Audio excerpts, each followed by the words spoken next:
اور ہم نے داؤد اور سلیمان کو علم بخشا، اور انہوں نے کہا کہ اللہ کا شکر ہے جس نے ہمیں اپنے بہت سے مومن بندوں پر فضیلت دی۔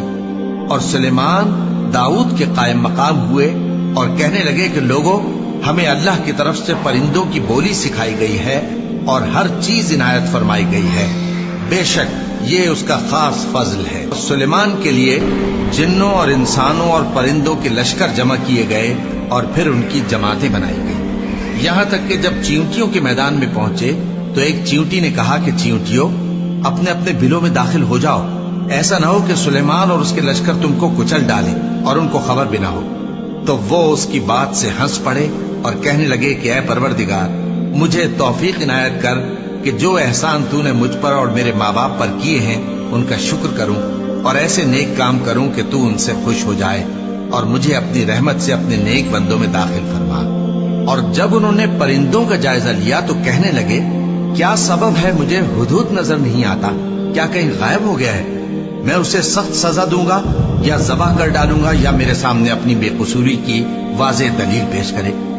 ابھی تھوڑی ہی دیر ہوئی تھی کہ ہدہد آ موجود ہوا اور کہنے لگا کہ مجھے ایک ایسی چیز معلوم ہوئی ہے جس کی آپ کو خبر نہیں، اور میں آپ کے پاس ملک سبا سے ایک یقینی خبر لے کر آیا ہوں۔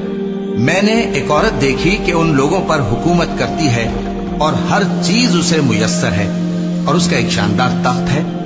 میں نے دیکھا کہ وہ اور اس کی قوم اللہ کو چھوڑ کر آفتاب کو سجدہ کرتے ہیں، اور شیطان نے ان کے اعمال انہیں آراستہ کر دکھائے ہیں اور ان کو رستے سے روک رکھا ہے، بس وہ رستے پر نہیں آتے اور نہیں سمجھتے ہیں کہ اللہ کو جو آسمانوں اور زمین میں چھپی چیزوں کو ظاہر کر دیتا اور تمہارے پوشیدہ اور ظاہر اعمال کو جانتا ہے، کیوں سجدہ نہ کریں؟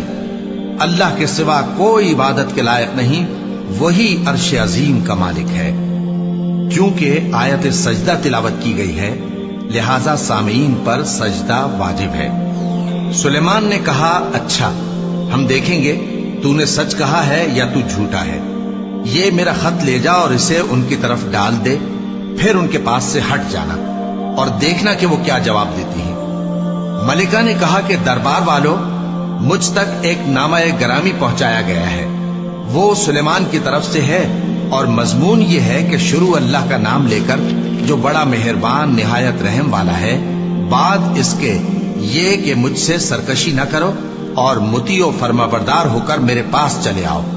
خط سنا کر کہنے لگی کہ اے اہل دربار، میرے اس معاملے میں مجھے مشورہ دو، جب تک کہ تم حاضر نہ ہو اور صلاح نہ دو میں کسی کام کا فیصلہ نہیں کیا کرتی۔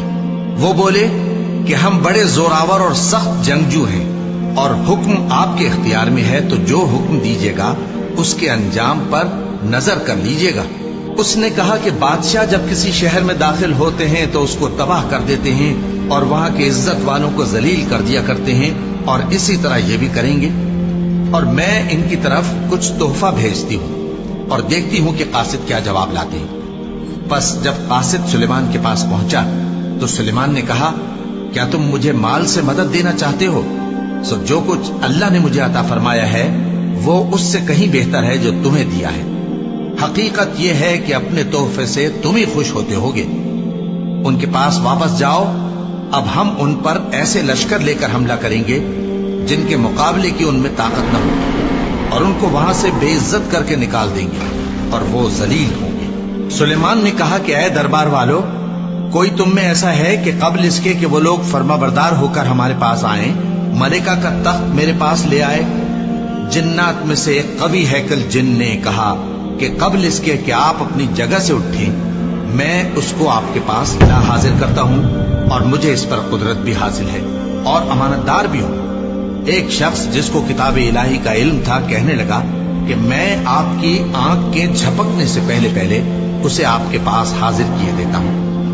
جب سلیمان نے تخت کو اپنے پاس رکھا ہوا دیکھا تو کہا کہ یہ میرے پروردگار کا فضل ہے تاکہ مجھے آزمائے کہ میں شکر کرتا ہوں یا کفران نعمت کرتا ہوں، اور جو شکر کرتا ہے تو اپنے ہی فائدے کے لیے شکر کرتا ہے، اور جو ناشکری کرتا ہے تو میرا پروردگار بے نیاز ہے، کرم کرنے والا ہے۔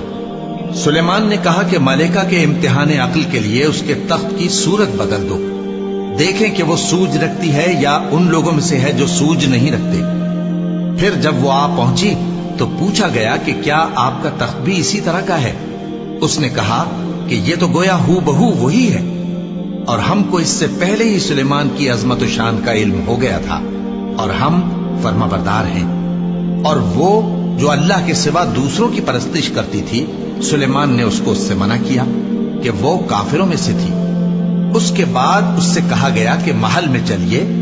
جب اس نے اس کے فرش کو دیکھا تو اسے پانی کا حوض سمجھا اور کپڑا اٹھا کر اپنی پنڈلیاں کھول دی۔ سلیمان نے کہا، یہ ایسا محل ہے جس کے نیچے بھی شیشے جڑے ہوئے ہیں۔ وہ بول اٹھی کہ پروردگار، میں اپنے آپ پر ظلم کرتی رہی تھی، اور اب میں سلیمان کے ساتھ اللہ رب العالمین پر ایمان لاتی ہوں۔